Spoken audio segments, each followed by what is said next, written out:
Right, I see that Jesse's here. He's just getting himself over into general, so we can kick it off. Can you hear me okay? Yeah, I hear you fine. Wonderful. I'd just like to welcome Jesse, aka Project FDL, and he's joined us tonight. Whereabouts are you tonight? I'm in Atlanta.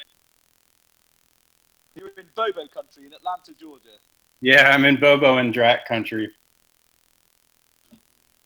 And you're 5 hours behind, so it's not criminally early over there. Sunday, so anytime. You're cutting in and out.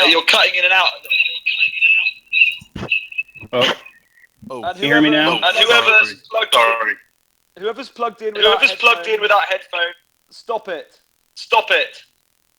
that's Project That may be FDL. me. I've got a wonderful echo. I am all. Hear me, minions. If you're going to do it through, go on push to talk.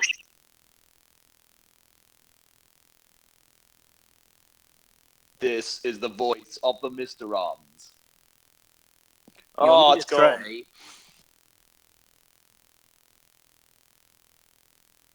Right, I think we've now pretty much there. I'll just see if Jesse has got himself up and running. How's this? Oh, that's wonderful, Jesse. That's absolutely perfect. Cool. Yeah, thanks for the push to talk advice. Yeah, they're quite good at this. I don't do any of the technical stuff. It's not my bag at all. So we can get straight into the chat now that everyone is here. Jesse, first of all, I think probably everyone would like to know what got you started in Nerf. Yep. So this is actually kind of a funny story. When I first set out to design the FDL1, I had no idea that Nerf existed. So I was traditionally, before I got into Nerf, I was a maker. So I've made lots of things. I built my own CNC machine. I motorized the telescope. I was big into homebrewing beer, and I was kind of working on like an automated brew system. So making stuff like the FDL1 was pretty kind of run of the mill in the like course of, you know, stuff that I had worked on. So I started working at a software company where they gave us like Nerf guns when we walked in the door, and we had a few wars, and I was like, oh, this is pretty cool, but I think I could make my maker skills useful here and make something really cool. So I went to the store not really knowing a lot of the different Nerf guns out there, but I knew that there were flywheel ones and I knew that there were electronic ones. And so I picked up my first Strife and I gutted the crap out of it. And I, put a little servo in it to operate the like pusher mechanism, and then hooked up a microcontroller to the flywheels and stuff. And it kind of turned into this original, very simple, like wood turret mounted FDL1. And that's kind of how I got into it. And, the guys in the office were telling me about like Orange Mod Works and like all these little neat things that people were doing to mod stuff. And I kept thinking like, oh, that's kind of neat. And then my wife got me a 3D printer kit for Christmas at one point. And I realized like with that and my background in CAD and my background in like electronics and Arduino kind of stuff, like I could do something really cool. So that was kind of the initiation of the FDL1 right there. And I sat down and started designing it. And I really didn't get truly into Nerf until I did the first Kickstarter for it. So I had, some people at work saying like, oh, this is so cool. You can print it. You can print more. You should sell them. So at some point I kind of buckled and I was like, you know what, let's take a stab at this. And I did the Kickstarter. And then halfway through the Kickstarter, this crazy dude named Drac like contacted me, and I had no idea who this guy was. And he was like, oh, I've got a ton of YouTube followers. You should check it out. You should come to our wars. So I came to one of the SDNC wars down here, and it was just a blast, and I've gone to every one since. So that's kind of like the too long don't read version of it, and it's been this long process, but it's been a great thing since then. See, you're already talking BritNerf's language there, because we managed to have homemade milling machine, automated home brewing kit, and CNC milling, design, and all of the kind of stuff. And then I know Mike will be pleased there was some Arduino in there, and we've got some great stuff, man. That sounds like a really interesting skill mix that you brought to the table with that first design. Why isn't the automated brewing kit available online? That one I kind of stopped working on when I started working on the FDL1. It was kind of funny. But I'll get back to it at some point. I don't think I've brewed beer in over a year now, and it's kind of sad, but it's time to do it again. Yeah, definitely. It's coming up to it. Once autumn is here, it's traditionally winter time is definitely brew time, surely. Yeah, for sure. And obviously, like the FDL1, it had kind of a mixed following, I think is probably pretty fair to say. And there were some pretty unique engineering challenges. And obviously, you were still getting your head around, obviously, your printer and kind of how to scale up your original design into something that you could make and sell. And is the FDL2 the kind of result of all of that learning, or did you start with almost a clean sheet on the FDL2? Well, I mean, the FDL2, there's probably about 50% of the FDL2 that's almost identical to the FDL1. So the one was really a maker project. Like, again, like I said, I didn't realize that like this big community existed. I didn't realize like I would be talking to you guys halfway across the planet at some point. So it was really just like, I'm making this thing that's kind of cool, and, you know, it'll be fun to, you know, operate it through the web. Like I had never been in like one of these big official Nerf wars. I didn't really know the right thing to have there. So yeah, part of it was, you know, I'm learning the physics of how to shoot a dart, how to get a revolver to rotate, how, like, all of these things that I was learning throughout the FDL1. And then the 2 was almost like, all right, I've played in some wars. I get what I need here. What I need now is not a 7-pound blaster, you know, and something that's going to shoot a little harder and a little faster. So the 2 was really the result of that. The 2 is like, it is a Nerfer's blaster as opposed to the 1, which was almost like a maker's blaster. And obviously, BritNerf has always been big on war being the developing ground for all of our. I mean, most of the gear that comes from the UK is developed in one way or another at games or at LARP and a variety of other venues. So it's refreshing to see that Senk obviously gave you a lot of help in terms of giving you a proving ground. Yeah, absolutely. Yeah, it was definitely like, you know, I learned from the FDL1, and I'm totally aware of who likes it, who didn't like it, like, you know, everybody's opinions of it. And I tried to stand by it for the longest that I could, but I did ultimately come to a conclusion at some point, like, no, this needs to be war usable. So let's move on to something else. Let's do something lighter and easier and better. But I think that's the genesis of all good products, is that the first thing that you designed is never the thing that you end up kind of pushing as the final thing. You know, those first they're always going to be having those problems, aren't they? Yep. Yeah, absolutely. I mean, you know, I'm looking forward to whatever is after the FDL2 too, because now I've, you know, the 2 is great. It's a very war-friendly thing, but it is still a little bit bulky, and then there's a lot of things that can be done design-wise to make that much better. So it is, you know, this is the ultimate evolution of, like, the 2 is cool, but the next thing could be even better for sure. And then I'm sure even after, these guys will have a whole load of questions to you about that development, and also some suggestions, because I know they've been itching to have a chat to you about some of the stuff that's gone in there. One of the things that I think everybody kind of wanted to know was, how did you find that? Because obviously you're not really from the Nerf community in the start. You weren't a Nerfer who produced a blaster. You were a maker who produced a blaster. How did you find this kind of perception of the Nerf community as being full of drama and kind of being quite hostile sometimes? Did you find some of that hard to deal with as somebody from outside? Yeah, I do on a daily basis. I mean, so, you know, like, being a maker, you get part of different other communities. You know, like, I was in very similar forums with beer brewing and stuff when I was doing that. And there's drama there.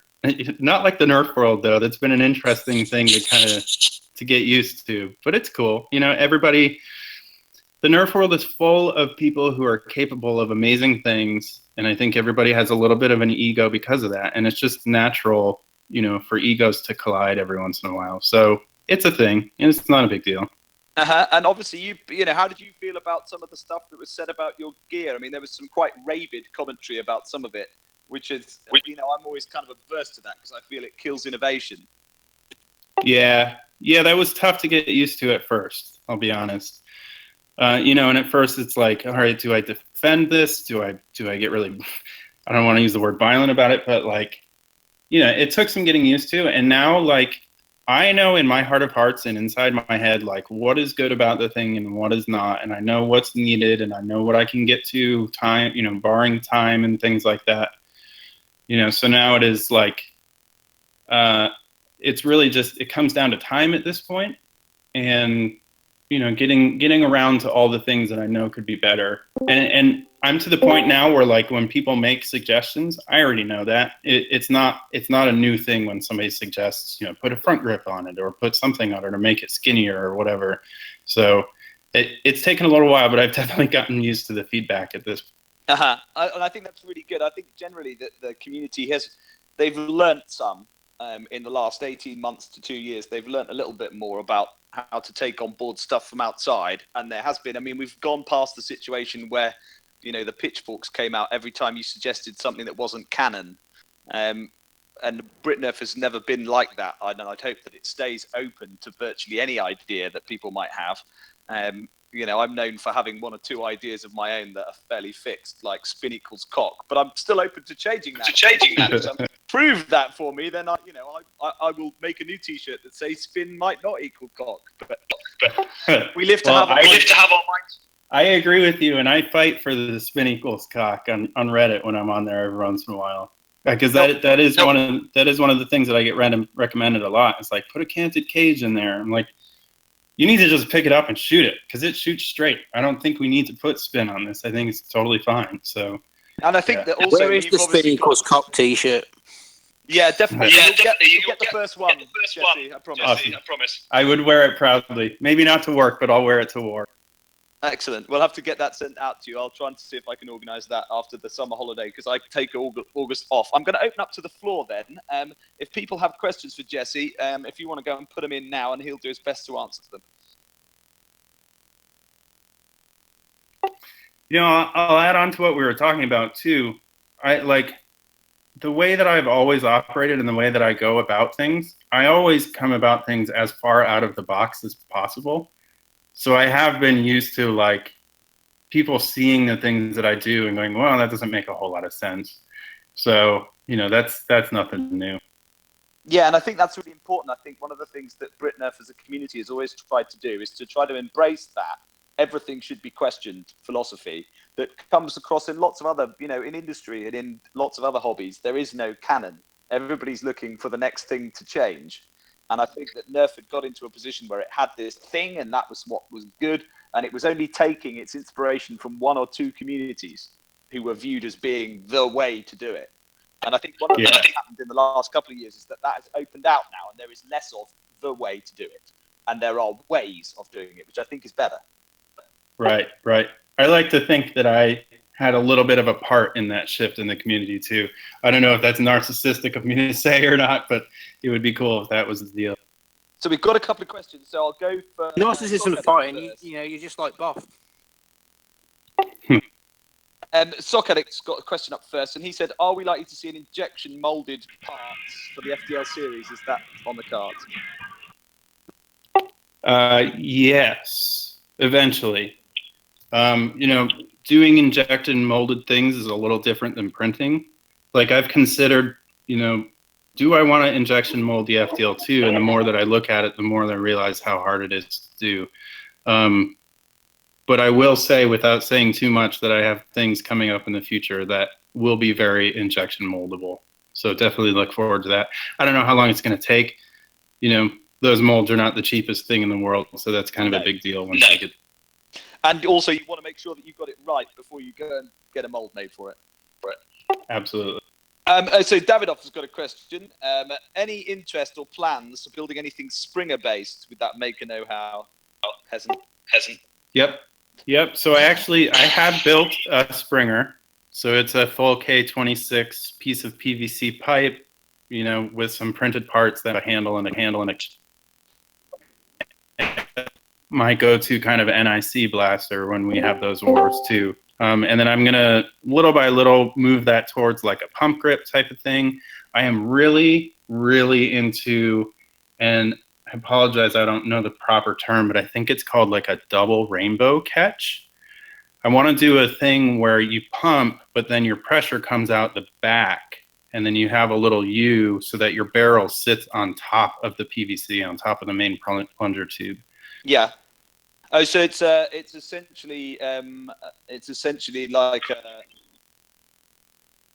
the plunger tube. The plunger tube, you're pumping in the direction that the plunger will travel, the opposite direction to the plunger travel, and then it goes up around, and then the barrel is on top, and you can make it shorter that way instead of those comically long NIC blasters, which don't have the plunger tube and then the barrel. Yes.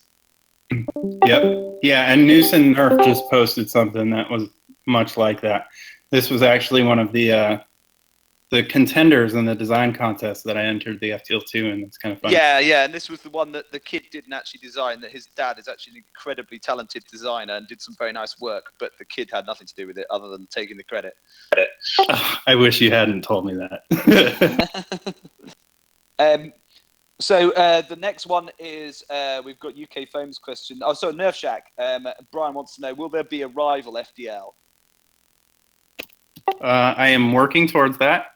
I am doing my best to get my hands on a rival Hera. As soon as they come out, I've been hounding the targets near me, and so I'm sitting in my shop. Behind me, I have a Zeus cracked open, and so I think the first step is going to be to throw some brushless motors in one of these things and see how it goes.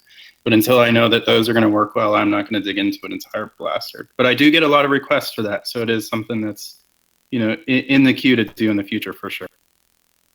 And then I've got UK Foams asking, how much effort was it to lower the FPS cap for End War? And is it possible to shoot harder than the maximum on the dial based on your programming? So is there more in the FDL than you allow it to perform with, or is the top of the dial the top of the mechanical performance? So the FDL2 as it stands, and this is outside of End War, is capped just a touch below full throttle. So you could get in there and you could open it up to full throttle. Here's the thing, brushless motors, you are not supposed to run them at full throttle without load for an extended period of time. So I'm kind of like a lot of the things that I do with the FDL2, I set it within a set of bounds so that the thing doesn't blow itself up. So yeah, there is some things you could get in there, you could tweak, you know, and at this point people are designing different flywheels and stuff, so you could definitely get some more out of it for sure. In terms of lowering the FPS cap for End War, that was an interesting thing because I had to have everybody come up to my booth and I flashed it all there, and you know, the flashing of the FDL2 happens over Wi-Fi, and you know, I was like tethered to my phone while I was at my booth trying to flash these things. It was a little interesting, but I got it there, and I got us all with it, you know, at like 125. Damn, that's pretty good, man. I've got to take my hat off to you. That's quite a technical achievement, given the conditions you're working under. I think Boff can sympathise, having been tethered to his phone for internet for God knows how long, and I don't think flashing all of that stuff across and making sure it was all correct, that must have been quite hard work. Well done. Yeah, it definitely, like, it killed the last hour or two of FoamCon for sure, but it was worth it because when we got out there and there was like 8 of us with them, it was 100% worth it. So did you have a whole squad together armed with them? Yeah, so we had, I believe, 6 of them all together at most times. So we had myself, my wife, Jackie, my son, Aiden. The 3 of us all have one. And then we have TK1138. I don't know if you guys know him or not, but he has the Stormtrooper one. So the 4 of us were like, you know, 4 peas in a pod for a bunch of it. And then we had one of my other customers that had a black and white one.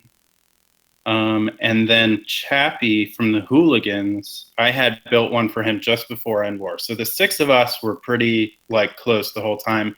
And then we sold one during FoamCon, and there was one other one that was kind of in his own crew, but he ended up with us at some point too. So yeah, we stuck together for a good portion of it. Now, Francie wants to know, any plans to make highly dynamically balanced flywheels for the FDL2?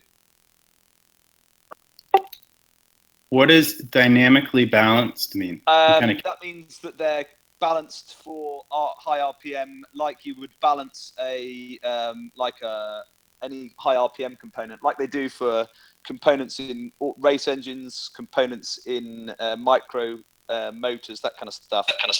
Gotcha. Or like a prop or something like that. Yeah. Dynamically balancing will happen if you build it on a lathe. Yeah. And then if you haven't done that, you have to put it on a what they call dual axis balancing machine that does it in the X and the Y. Yep. Yeah, I mean, that would be awesome. So I know Tom has been hounding me to get off of the 3D printed wheels, and I'm working on that too. You know, it's 3D printing is awesome and it's worked really great. I do honestly fear like somebody throws a 4S LiPo on one of these things and it cranks up the RPMs, and I don't, you know, that may not be a good thing at some point. Plus, I know that's because they're stupid. Yeah. We don't need to get into that. Anyway, so yeah, I would like to get away from the 3D printed wheels. It would be nice to mill them. I don't know if it's like a CNC mill or a lathe, like whatever works. And then, yeah, we'll start seeing balanced wheels, and that will be really cool. I can't wait to hear that sound of like perfectly balanced flywheels on an F. Yeah, lathe is the easiest way to get into that. Either a CNC lathe or even just a manual lathe if you've got the skill to set them up. And we've certainly had some nice ones. UK Nerf Wars made a couple of test sets for me on his lathe, just spun them up and done them. Yep. Yeah, I mean, it might be a little tricky because there's 4 screw holes that mount onto the bell of the motor. Yeah, so that exits a pure lathe milled thing. At some point, I think you'd have to hit it with a CNC machine. Well, no, because you can if you just make a precision milled what do you call them? Like a template to go over the center hole. Center hole comes out the same place every time and the same size. And then you put your template over the top, and then you just drill through the template every time, and then you'll get the holes in the same place every single time. Cool. It's doable. Yeah. It's doable. We used to do it with other things. It's not quite as precise as the female, obviously. Right, but it's something, and that's cool. Yeah. Obviously, we've got one from Noosa Nerf. So Barney wants to know if you believe that brushless systems will make it to modified Nerf blasters. Well, they have already, kind of. Or would it only be available to the electric? Yeah, so I think what you'll see at some point, and if I get time to do this, I may try to do it, but I think that you will eventually see a little, you know, just a little board with a small microcontroller in it that you just plug your ESCs into, and then nobody has to do any programming or anything. You know, I think brushless getting into the greater community is going to be the community's fault itself, because for a long time I've seen a lot of blowback and people just don't like him, whether it's like, you know, I don't know how to use it, it's too complicated, so I'm going to complain about it, or like, you know, I'm selling motors. I think the issue is that finding that additional space for ESCs. We're already pretty tight on space. Once you've gone to proper wiring and even the way that we do things, which is pretty space efficient, you know, the top tier BritNerf looms are very space efficient compared to a lot of the ones you see on our Nerf. You know, we use tiny switches stuff. It might be hard to fit them in like a stripe, you know, but I think if people put them in like a demolisher or something with a little more space, I think you'll start seeing it a little more. You know, and the other I think is like key ones for that are probably the modulus and stuff. They're quite big, aren't they? Yeah. You know, and a lot of it comes down to too is like, do I see more FPS out of a brushless system? You know, and until people can get over like FPS being the end all be all measurement of how good a blaster is, you know, these new motors like the Fangs and stuff are hitting the same FPS that the FDL2 is, minus, you know, 5 or 10 FPS. So it's going to take the community getting over the fact that that is not the end all be all number of what distinguishes what is a good blaster and what is not. Yeah, I think obviously with those brushless motors, you have the advantage of greater controllability, where you can get software to do the work instead of the motor spec doing the work, which is what people do now, is that they get the mechanical side of the motor to do the work. And I've always thought that it seemed wasteful. I've got one question that I missed. Following on from the injection molded question, how many roughly FDL blasters have you sold? And Socadic says, feel free to ignore if you don't want to talk about business. Roughly how many you sold? It's cool. I think I don't have an exact number, but I think I've built between 50 and 60 fully assembled FDL2s. And then I have sold roughly that same number of electronics bundles. So there's the potential to be, over 100 to 150 FDL2s out there in the wild, between ones that I've built and ones that other people have printed and built themselves. Wow. UK Foam has a brushless motor question, which I'm not going to answer, even though I know the answer to. But in a regular motor, there are 2 magnets on the outside and a coil in the middle. A brushless motor has the magnet in the center and 3 coils around the outside. What are the 3 wires for? Is that positive, negative, and speed controller? And is the speed controller needed? Yes, the speed controller is needed. The 3 wires is because brushless motors are 3-phase motors. So it's actually, there are the different, and Tom, you may know this better than I, there's different phases of the motor. So different magnets and different coils are being turned on and off at different times in order to create a rotational motion, as opposed to there just being 2 phases in a regular brushed motor where you can just turn them on and off. So it's essentially it's an AC motor, isn't it? Where it has two wave frequencies of that's what the ESC is for.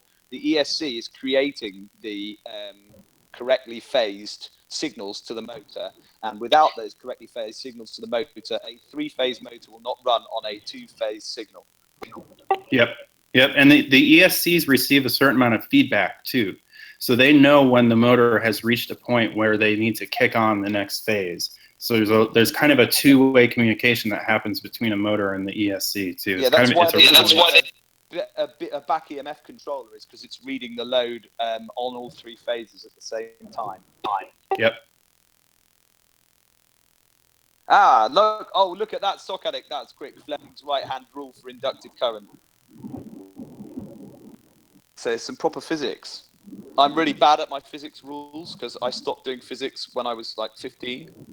FDT wanted to know, did all those 50 to 60 of FDL sell within the USA? Nope. I think I've sold about 4 or 5 to Australia. Australia really loves these things because they shoot hard. So I get a lot of attention over there. I think I sent 1 over to you guys in the UK at some point. And I've sent like a electronics bundle or 2 over there too, but they've gone all over the place. I just got an order from South Korea. Wow. I think I sent 1 to the Philippines. Like, they're literally going all over the planet, which is really cool. Oh, and a Dusty Bin wanted to know if you own a kettle. I have no idea why I wanted to know that, but he did. Is that a beer question? If that's a beer question, yes, I do. It probably was a beer question. Dusty Bin is the oldest 14-year-old in the world.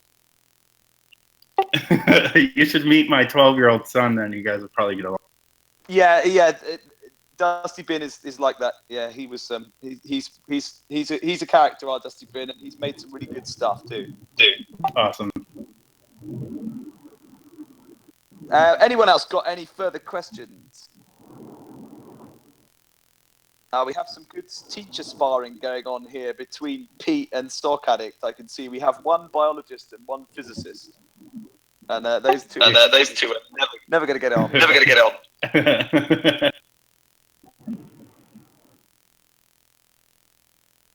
Francie wanted to know is how's the testing for the next version of the FDL2 going? Oh, we've been talking to Francie too. It's going pretty well. So we got pretty slammed after End War, and actually just before End War.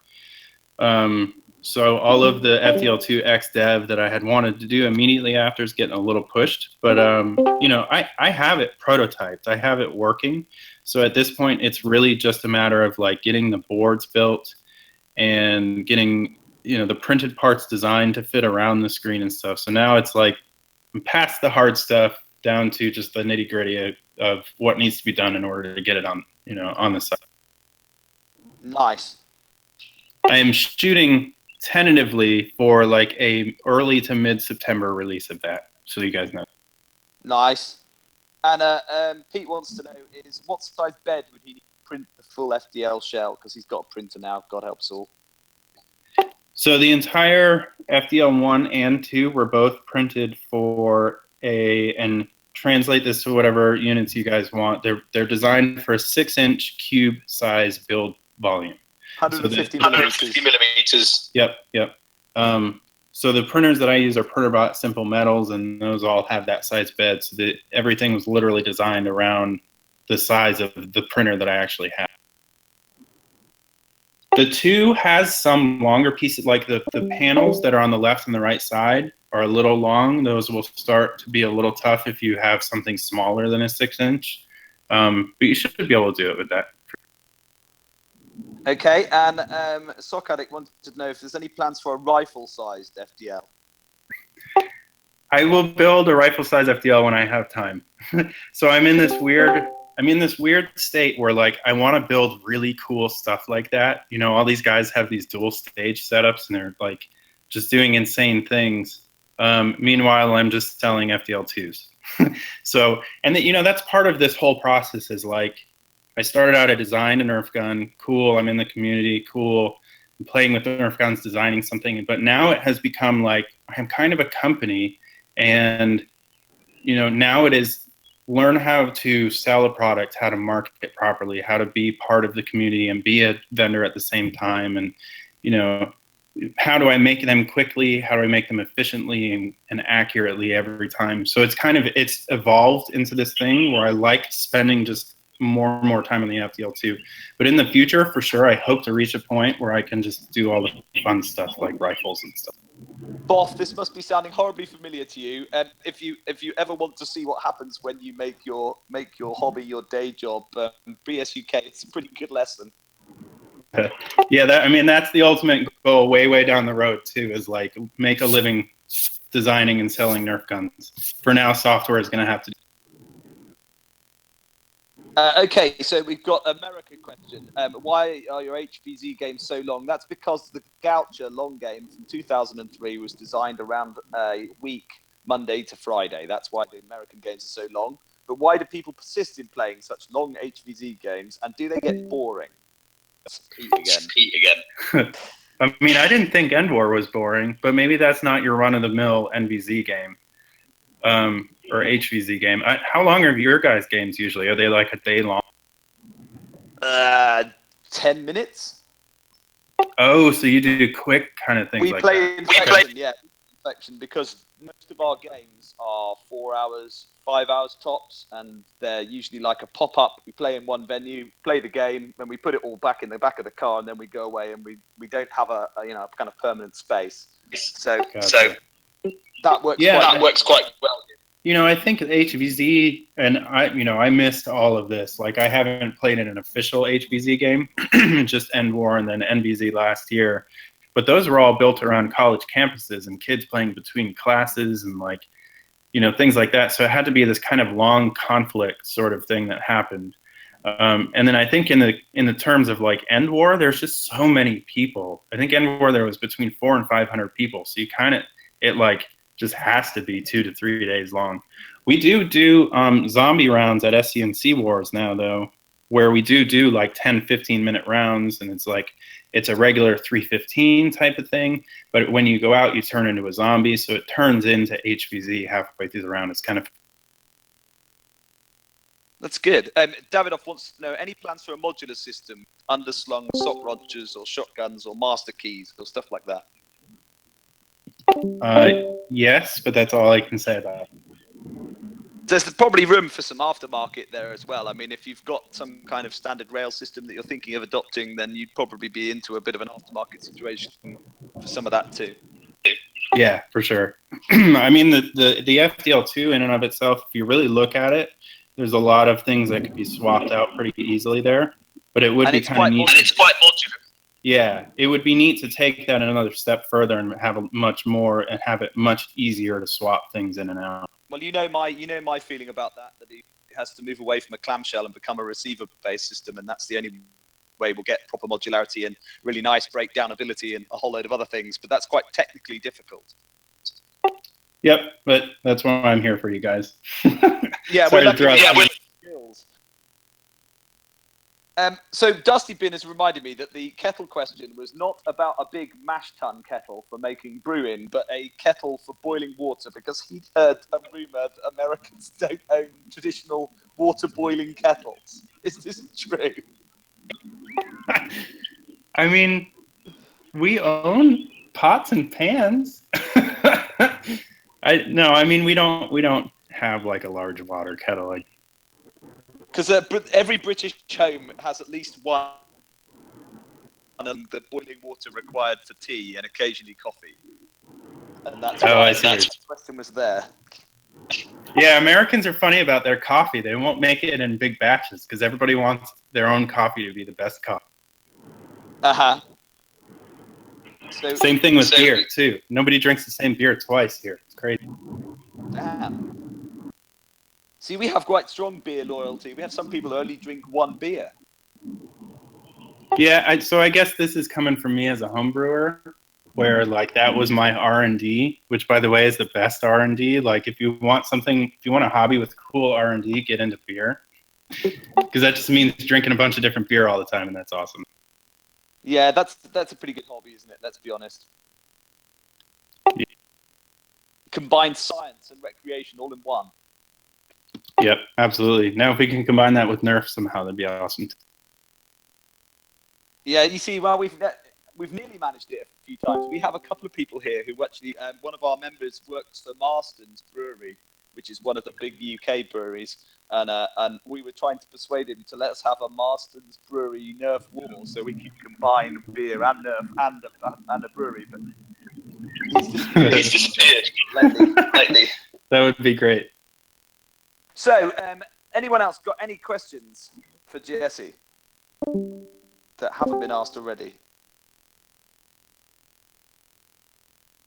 It's the FTT. I'm just going to type one in, actually. You can ask it direct if you want. You won't understand me. Try. We talk funny. How long did you last at End War? I went to the final stand. Were you with TK 1138? Yeah, TK was out before I was. So there was a total of, I believe, 6 missions. I lasted to the final stand. TK went out in the 3rd mission. Mm-hmm. He drifted out away from our little group just a little bit, trying to be a hero. He was trying to be a hero. Yeah, don't tell him I said that. But he went out, and then he went out that round, and my son and my wife all went out that round. And then I think there were 3 or 4 of us from the SCNC that made it all to the final round. Good stuff. So you obviously enjoyed it. I loved it. I loved it a whole bunch. I like, there's many times that I wish like I wasn't so old right now and I was still in school so that I could play HVZ more. And, you know, stuff like this is really my opportunity to play a good big HVZ game. And I thought it was really great. Good stuff. Glad to hear it. I mean, we're kind of a mixed community. Most of our members, I would say, are the wrong side of middle age. I'd probably throw myself in that same bag too. I think you're considered fairly young in BritNerf if you're in your mid-20s. Oh, I'm in my mid to late 30s at this point. Yeah, you're still a spring chicken. Good to hear. yeah, but there's quite a few of us here who are well past that now. You know what? I see more of that over here too. Like going to the SENC wars, I see a lot of kids show up and then their dads stand in the background.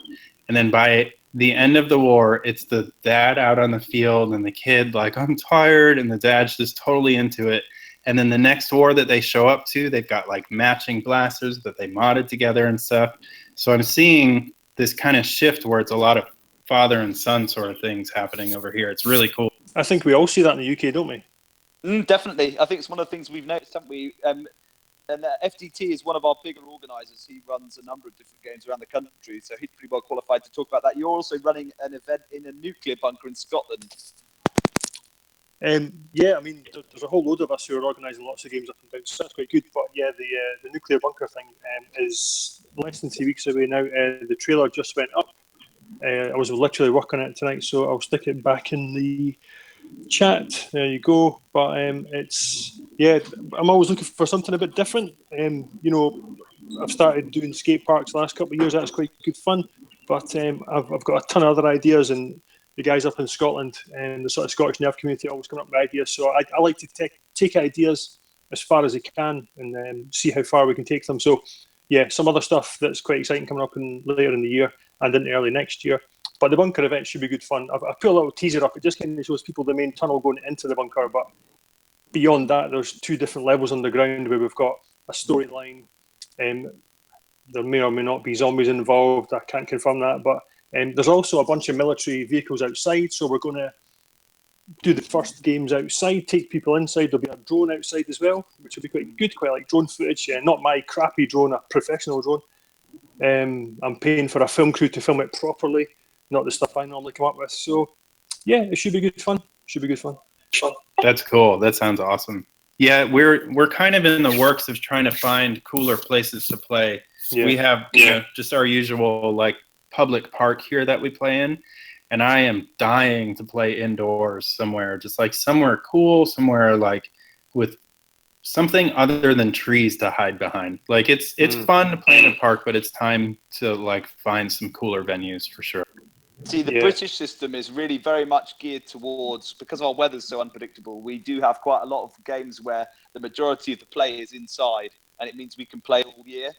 And we've got a number of wars that are currently running in Mormon chapels, because we had a few people in the community who were part of the Mormon church, and they very kindly opened their chapels up for us to go and use them for free. Wow, that's interesting.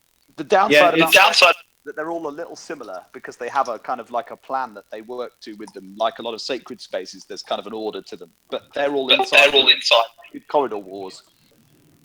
That's cool. Yeah, we run into a lot of like liability issues here and insurance and things like that. And a lot of times, the low-hanging fruit is to try to find like a paintball field or something, and then they want you to pay them to play in their space and stuff. So we'll find something soon. It's just going to take a little bit. And what we've decided to do, and what a number of people have done, is first of all, people have taken out their own public liability insurance as a group, and they've paid to have 5 million liability, and then they just rock up and they say to the venue owner, "There's my liability insurance, thank you very much." And that solves that problem. That's a good idea. And the church has kindly let us sit on their liability insurance. And obviously, we've got a number of people in the community who are very, very good at risk assessment and who do it for a living, and also who have done events. And so we all pooled our knowledge together. And so we've got this pool of people who've got a background in event organising, which has really helped. It's one of the advantages of having an older community is we've got a lot of people with other skills, Yeah. And I think that's a little bit of something that I think is missing over here too. Like a lot of these HVZ games are put on by kids in college age, which is fine, But I think if you can put something on with people that are in their mid-30s, 40s, people who have done lots of different things, and like you said, with lots of different skills, I think something really cool could be created for sure. Yeah, we're really lucky in that respect. I think we've had a lot of people step up to the plate. We've got about 8 or 9 game organisers who are just really into it. In fact, there's quite a few people here tonight. There's at least 4 in the chat tonight who are pretty serious game organisers who run a lot of games and extended a lot of the player base as a result. I mean, the last 3 years, 3 years ago, there was 2 games a year where I could run my fully modded stuff. At the last count, there are now probably, I could go to a game every week in a different part of the country quite happily, pretty much all year round. That's cool. Which is amazing. How do you guys ever have paid games? Like, how often do you do that, or is all of your stuff free to play? All of our stuff is pay to play for a degree, because we have to cover some of the costs. All of ours are pool darts, usually, because that's a condition of the insurance, in that we don't have homemade ammunition. We can't be insured for homemade ammunition. So there's always a dart pool, and there's usually some contributions to event hire for the space. Like, for example, we just had a national game. We had the Battle of Britain, which was organised by a bunch of people, got together and we were lucky enough to find a shooting club who would let us use the field that they had, this big clay field and a clay site in the woods with kind of acres of jungle, basically. And they let us have some space for camping and stuff. But that was pay to play. I don't think anybody in the UK community really minds pay to play because it's the way we keep the games going. And if you have to pay £5 to go play and you don't have to buy any darts or make any darts, that's cheap. Yep, for sure. Yeah, I think we have an aversion to pay to play games over here too, which kind of leaves a big space open of like, what kind of cool stuff could you do if you actually paid to play a game? You know, because we had pyros, pyros by donation, and we also had them available to buy at the event, so you could throw smoke grenades in the middle of the game. We had all types of darts. We had some ball. We had some HIR rounds in the pool. We had everything. That's cool. Yeah, you know, the other thing too is like you get a big game like End War or something, and you get a lot of moderators that are doing things on a volunteer basis, and that usually works out pretty well. But I wonder what it would be like if you had that many people in an event and you had like paid people in order to manage all of the people, so that you don't run into all of these like, you know, where are the bathrooms issue, or like I cut my arm, where's where's a Band-Aid? You know, you don't need a moderator taking care of that. We have we normally have a designated first aider for every game. We have at least one, and we normally try to have more. And then our moderators are all on the radio network, so they can all talk to each other. Even at our base level games, we'll have at least 2 moderators on the radio network at all times, and at least one of those is a first aider. I think FDT, you're probably the most qualified to answer some of those questions around bigger organisation. I mean, you pretty much have paid organisers. The guys that run your games are not playing those games. They're not there for free. Yeah, part of the organisation. Is that correct? Yeah, for the big skate park events, just for Project FDL's benefit, we have skate park events in the next month, actually, in 5 different cities in the UK. And we basically pay to hire a skate park, indoor skate park. So I've got to pay those guys to referee. I run some of the Scottish games. Got a Big Al who's on the forum. He runs one through in the west of Scotland, and we're going to have 3 down south. We've got some of the guys from Leeds running Leeds. They'll also be running Halifax, and then we're launching Liverpool. And I need to find people to run that, but I've got an idea for that. So yeah, we pay. I pay people, and there's no other way around it. I would rather make less money and have cracking games going on where players are loving it than hoard all the cash. It's not about that. It's about creating as many good games across the country as we can. Right, absolutely. That's cool. Yeah, it seems like you guys put on a lot of really cool events. It'd be cool to get over there at some point. Yeah, we're kind of at the stage now where I think sort of large chunks of the country have got, you're within 2 or 3 hours now of a decent game pretty much everywhere in the UK, but you have to be able to drive to get to them, by and large. That's the only downside. Some of them are really well connected and some of them aren't, and it kind of depends on, you know, where you are. Right. I think there was one question from Franksy that I wanted to ask you. Obviously, you've been to End War. How do you think that the US community would react to like a British team at End War? I would personally love to have you guys come over, and I don't think anybody else would have a problem with it. And, I mean, as far as something like that is concerned, like half of End War, half of why it was so cool is because so many people were coming from everywhere. So it's, you know, it's not even so much like, cool, we're going to go play an HVZ game. It's like, we're going to go play an HVZ game with all these people that we have not talked to outside of like a Discord chat or Reddit or, you know, or just watched their videos on YouTube or whatever. We actually all got in the same place at the same time. So for you guys to come over would be amazing for sure. I mean, I nearly committed to this year just gone, but there's no way I could swing the time off. I'm a primary carer for my kids, and if I take 7 days out, then it's just chaos. Especially in term time, it's just not doable. Yeah, I understand. I've got 2 myself, so I completely. Yeah, and it's really difficult, isn't it? If you've got, you know, you're asking, it's okay if you can take them with you, but I can't afford to take my entire family to End War, and I don't think they particularly want to go and hang around in Ohio for a week. Yeah, so my daughter stayed with my mother-in-law while we were up there, so that worked out. It was somebody that we, you know, trusted to keep her for that long. I'm not sure that I would go out of the country with my kid with somebody else, though. It's a different. Yeah, but you could organize a UK tour and then do all the cool stuff, like go see some Harry Potter locations, go see the Queen at Buckingham Palace, go see all that stuff. Davidoff has a war in London, in North London at Hendon, which is kind of like an open field Senk style park war. And then there's one in Kent, which is not too far from London. And then there's Bristol, which is 2 hours from London by train, and you can go and see the first suspension bridge in the world at the same time. And a load of other cool stuff. The SS Great Britain is there. There's all sorts of stuff there to go see. So you can justify taking the family and then come visit some wars. Oh, for sure. For sure. Yeah, I mean, we all play too. Like even my daughter, who's only 6, gets out on the field and she plays too. So awesome. And the British games are very family orientated. We have a 130 FPS cap at most of our venues, partly because we want to encourage kids and families to play, and also because they're partly inside and tends to cause damage to fixtures and things and paintings and all kinds of other stuff if you are over that. Yeah. She kind of plays like a 10-year-old too. I don't know what I did to create like awesome Nerf spawns, but like she plays like a 10-year-old, and my 12-year-old, I swear, plays like an 18-year-old. He's better than I am for sure, and he's better than a lot of the people in the SENC sometimes too. It's kind of cool. Nice. I think sometimes some kids just have that spatial awareness, don't they? And there's something that's just gone into somewhere that they've picked up. They can just see what's going on, and they've got their heads around the tactical situation, and they are gone. Really well. I can almost guarantee you that I've sold at least one FDL to the SENC because my son was pestering that person with his FDL.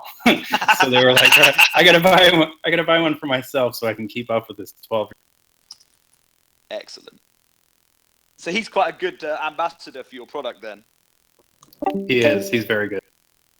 Yeah, because my son's 14, and he's quite entertaining. And I think we've got some really great kids on BritNerf. I mean, there's some that are now getting quite big. I know Barney's now graduated to making his own custom wiring looms. It's epic.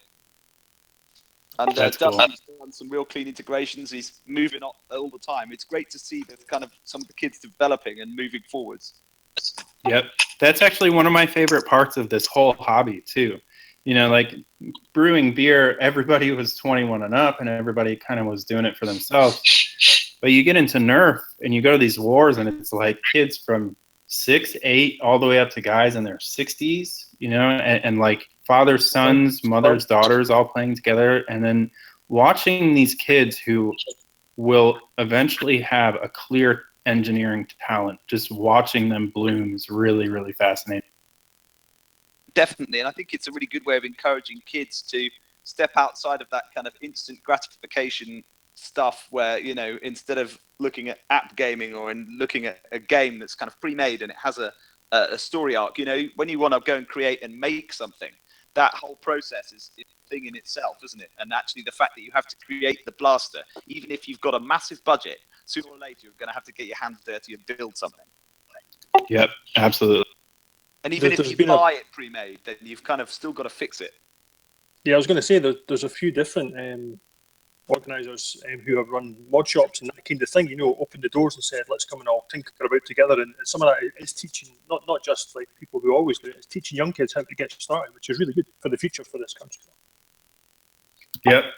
I kind of have this dream of having like a little FDL maker space at some point in the future when this gets a little bigger, and just have like a place where people can come in and make their stuff, have it be a maker space, but almost have it be like catered to Nerf a little bit too. And then, be able to show some of these kids that come in like, hey, here's a Nerf gun, take it apart, put it back together, like use your hands, get off your phone, get off your computer, whatever, make a cool Nerf. Yeah, it's cool. It's cool seeing kids like enjoying using screwdrivers and stuff. A lot of them have never done it before because they just sit in front of the Xbox or the PS4. So it's good. Yeah. Yeah, and I think we've had some really successful. I mean, you've had some successful mod shops, and Kev actually managed to get. Kev had a hall, and he bought his machine shop with him. Yep. And he had like his mini lathe, and he had a whole load of other stuff there. And that was mostly older people, but again, there was some stuff there that got passed down. And we've seen some really good stuff this year. I mean, lots of the people that went to BOB, I know Young Man Nerf had obviously spent a lot of time building his blaster, and Dusty had spent some time working on his, and Kai had worked on his, and there's a whole load of kids that had just put stuff together for the game. That's cool. Yeah, we've got a few kids in the SCNC that are just so sharp, and we've got Nam too, like Nerfomania, that comes. And as far as I'm concerned, like seeing some of his work on the field is it's brilliant work. And then I've seen some kids make some things that are very similar to that, and I will like immediately go like or subscribe to whatever YouTube or Facebook that they have, so I can just kind of watch them bloom over time.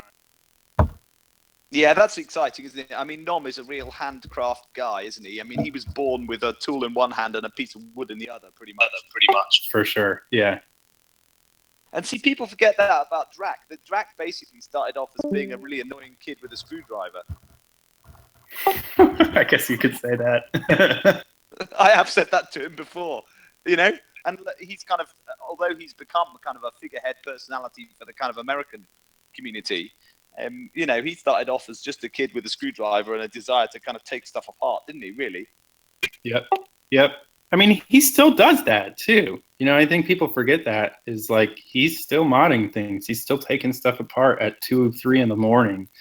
He's not just the figurehead. He's still modding stuff. And he actually builds a lot of the stuff that he uses too, which I think is still pretty commendable. Whether you agree with how he builds and what he builds is completely irrelevant. The fact that he still does it. I mean, he could, if he wanted to, he could probably scrounge all that stuff. He's got the leverage now to get free stuff all the time. But he still builds it, and puts it out there, doesn't he? Yep. Yeah, he does. I mean, I have seen his storage of all of his blasters and everything too, and I can tell you he's got at least one of every part at his disposal, so he definitely could throw just about anything together. Right, I've got 2 minutes left before I've got to kind of wind up, because I've got to get up tomorrow and start welding again, and cool. with another day working on my VW. Anybody got any further questions for Jesse before we wind up?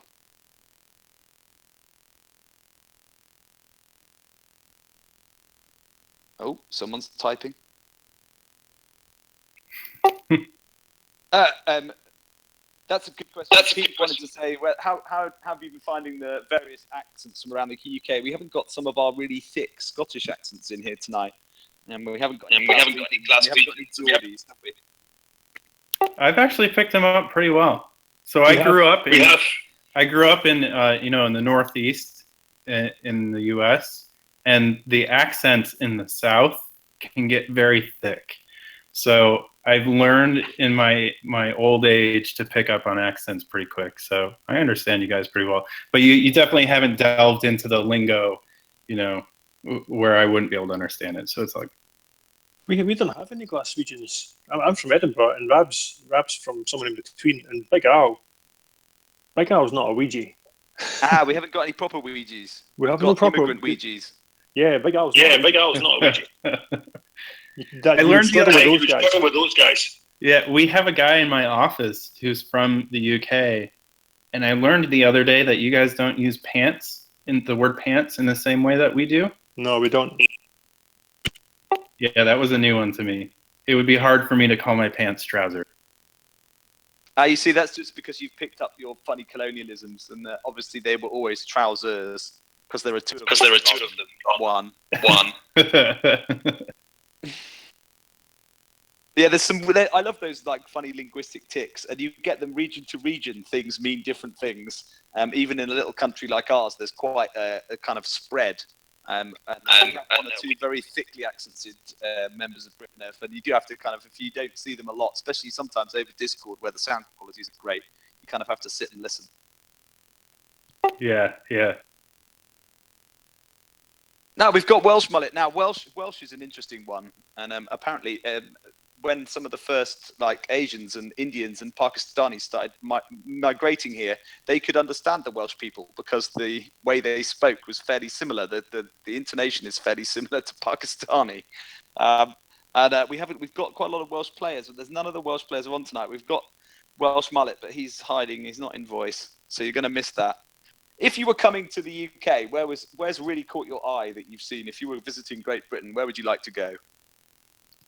Oh gosh, I don't know. I think I would have to hit all of the typical touristy places first. And then, I don't know, I'd probably hit one of you guys up and tell me where to go. What's that kind of most when you sort of think of the UK? What's your kind of sort of the first thing you think about? Because people think about America, they usually think about fat, not just because we're like that over here, and we like to think of ourselves as still slightly superior to the rest of the world. because what's the first thing you think of? That's a hard question to answer. I don't know. I mean, the American in me just says Big Ben. That's what I think of when I think of England. But, you know, you guys have London, and, like, I spent the greater part of my 20s listening to electronic music and stuff, and there was a ton of that coming out of London, you know, so I completely respect a lot of the things that you guys come out with over there. You know, and now being in the Nerf community, I know that there's a lot of cool Nerf things coming out of Britain, too. So, yeah, I mean, I don't... Go ahead. Pete, I think that top hats and moustaches is just as much of an American problem as it is a London problem. You have hipsters there too, don't you? Yeah, the hipsters do everything that I think, you know, other nations do just by nature. Because Atlanta is one of those funny places. Atlanta's kind of like this sort of little haven of bohemianism in the middle of kind of quite a conservative state. Yep. Yeah, that's what you get a lot in the Southeast here. Like, we moved here from Birmingham, Alabama, and that was the same way. It was like, as long as you stayed within Birmingham, everything was pretty, like, fairly liberal, and everybody was fairly open-minded. But the second you get a little ways away from the city, it turns very, very conservative. And it's the same thing in Atlanta here, too, for sure. Because Birmingham is that Birmingham, Alabama? Yeah. Now, Birmingham, of course, in the past had a terrible reputation as being a kind of white conservative bastion, which was really a hangover from the civil rights era, wasn't it? And I guess that it's now a post-industrial city. Yeah. I mean, that's not to say that there's still some of that cooking around over there, but you know, compared to the rest of the states and stuff, it's not too bad. Yeah, you see, Dustin is from near the original Birmingham, which is Birmingham in the Midlands of the UK. Yeah, it was funny too when we lived there. The little subdivision that we lived in, all of the roads were named after UK roads. Like, the road we lived on was Runnymede. Oh yes. And I think there was. Oh yes. There was a lot of other little roads like that were all. It's Worcestershire. Oh, Worcestershire is how I say that. He's doing pretty good. Nice. Yeah, there's some of those. We've got some of those very old Saxon names, and Worcestershire is one of them. But yeah, we've got some really weird stuff. I mean, I think Atlanta looked like a really interesting place to live. I really like it a lot. So Atlanta right now is kind of like Hollywood too. You know, and I lived in LA for a few years when I was still doing audio stuff. And but it's just so much over in LA. I can't even explain it. But then Atlanta is kind of like a little offshoot. We're starting to have a lot of movies shot here, and the tech industry here is huge. You know, so as a software programmer, I have a job anytime that I want it. So I really like Atlanta for that. Do you think that's partly because the cost of living in Silicon Valley and the surrounding areas in Northern California has now reached such a level that they're starting to run out of fresh talent, because fresh talent can't afford to live there? And so they're starting to cast the net a little wider afield? Or do you think it's partly because there are a number of colleges in that area that are turning out the kind of graduates that, I mean, obviously, famously, you have the Performing Arts College that Bobo went to is in the southeast, isn't it? Savannah, Georgia. So I mean, I think in terms of tech, I think it's a lot of the companies. You know, like, we have a small offshoot of Google here. You know, one of the big tech companies is Salesforce, and there's an offshoot here in Atlanta, and a lot of the big corporate companies are here. And I think wherever these big corporate headquarters pop up, there's always going to be a little bit of a tech industry around it, just because that's where they're hiring locally. And I think that's a big part of Atlanta, at least tech-wise. And movie-wise, you know, I don't know, I guess there is a kind of art thing. You know, a lot of like hip-hop rap kind of stuff comes out of here. And a lot of different music comes out of here, and the same goes for acting and talent like that. Yeah, because the Southeast has a very long creative tradition, and certainly a long musical creative tradition in all kinds of different music, not just hip hop. Yep, absolutely. Yeah, the like classic rock started here. A lot of things like that.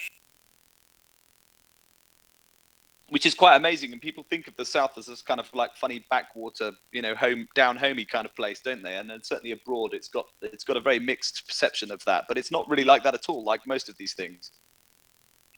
Yep. I don't know if Bobo does ballet or not, but I would like to see him try. He probably has tried. I'm sure. He's a very open-minded young man. Barney, just ask him. He's on this chat anyway. Just at him, notify him, and just say, "Hey, at Bobo, do you do ballet?" And he'll tell you. I think his Nerf style looks a little like ballet sometimes. Hey, there you go. That could be Team Tutu instead of Team Ghost Otako. Yeah, let's make that happen. That could be good. Okay, I'm going to wind up. Has anybody got anything else they want to say apart from thank you very much to Jesse from Project FDL? Why do we use red cups? That's a good question. I'm not sure.